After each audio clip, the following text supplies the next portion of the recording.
नमस्कार मंडळी, मी स्वागत खोत आपल्या मराठी यूट्यूब चॅनलमध्ये आपलं खूप खूप स्वागत आहे। असेच नवनवीन व्हिडिओ पाहण्यासाठी स्वागत खोत या मराठी यूट्यूब चॅनलला लाईक करा, सबस्क्राइब करा आणि बेल आयकॉनला क्लिक करून व्हिडिओ सगळ्यात आधी पहा आणि कमेंट करायला विसरू नका। तर मंडळी, कोकणात मोठ्या उत्साहात साजरा होणारा हा सण कोणता असेल बरं? तर मोठ्या उत्साहात साजरा होणारा सण हा गणपती बाप्पाचा, बरोबर ना? तर कोकणात येऊन जर गणपती बाप्पाचे दर्शन नाही केले तर कसं चालेल? मंडळी, आपण आज चाललो आहे दाभोळे येथील पोखरबाव श्री सिद्धिविनायक गणपती मंदिर। पांडवकालीन 1000 वर्ष जुनी अशी ओंकारेश्वर शिवपिंडी तेथे आहे।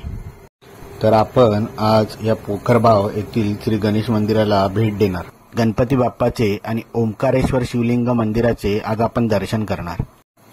तर मंदिरात विशेष असं काय पाहण्यासारखं आहे? तर मंदिरात आहे पांडवांनी कोरलेली गुहा, त्यावर स्वयंभू गणेश मंदिर आणि गोकर्णपिंड, गाईच्या कानात शिवलिंग असे त्याला म्हणतात। चला तर मंडळी, जाऊया पोखरबाव श्री सिद्धिविनायक गणपती मंदिर दाभोळे येथे।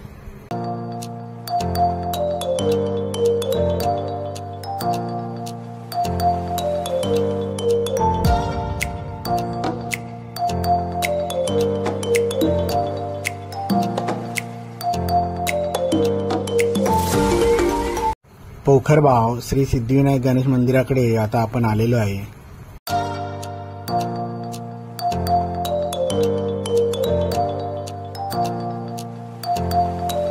सिंधुदुर्ग जिल्ह्यातील देवगड तालुक्यातील दाभोळे गावातील हे पोखरबाव श्री सिद्धिविनायक गणपती मंदिर।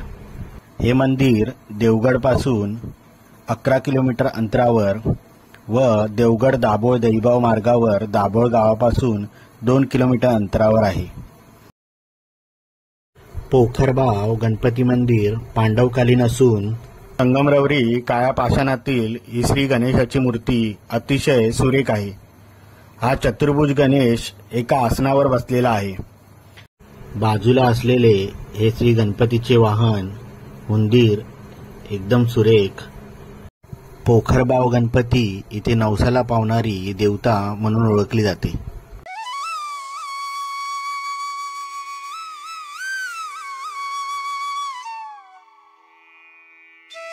मंदिराच्या उजव्या बाजूला बनवलेले हे छोटेसे गार्डन आणि त्याला लागूनच मंदिराचा असणारा हा सभामंडप, छोटासा सभामंडप आहे पण अत्यंत सुंदर असा सभामंडप। आणि तिथूनच खाली जाण्यासाठी या पायऱ्या।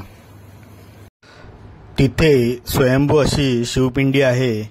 ही शिवपिंड 1000 वर्ष जुनी असल्याचे स्थानिक सांगतात।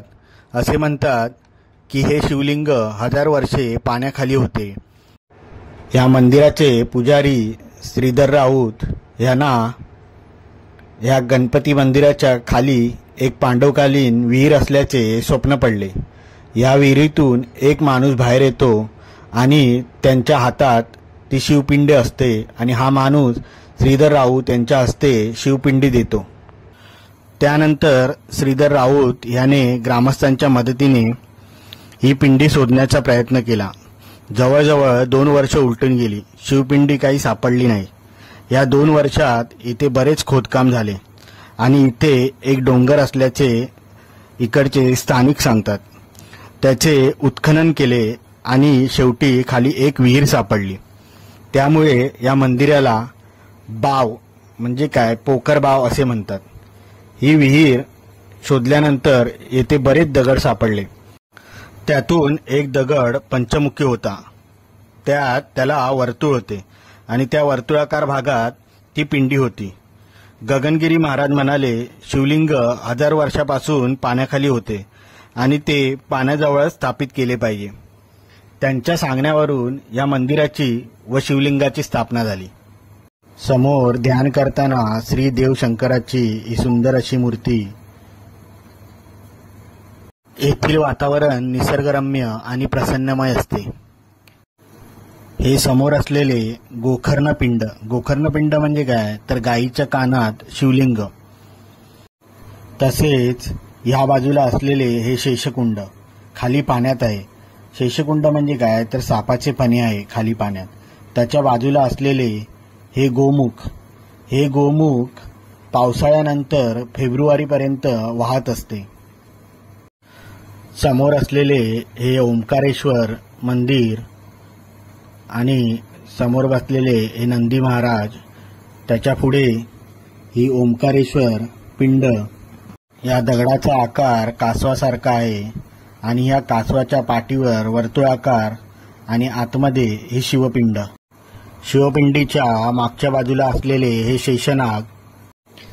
समोरच पांडवांनी पोखरलेली ही गुहा आणि त्याच्या बाजूला असलेली ही विहीर. पांडवांनी पोखरलेली गुहा आणि बाजूला असलेली ही बाव, म्हणूनच या मंदिराचे नाव पोखर बाव असे पडले.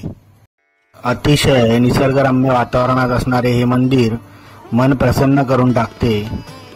मंडळी, जर कधी तुम्ही देवगड तालुक्यात आलात तर अवश्य या मंदिराला भेट द्या. नक्कीच तुमचे मन प्रसन्न होईल. तर मंडळी, मी आता तुमची रजा घेतो. भेटू नवीन व्हिडिओमध्ये.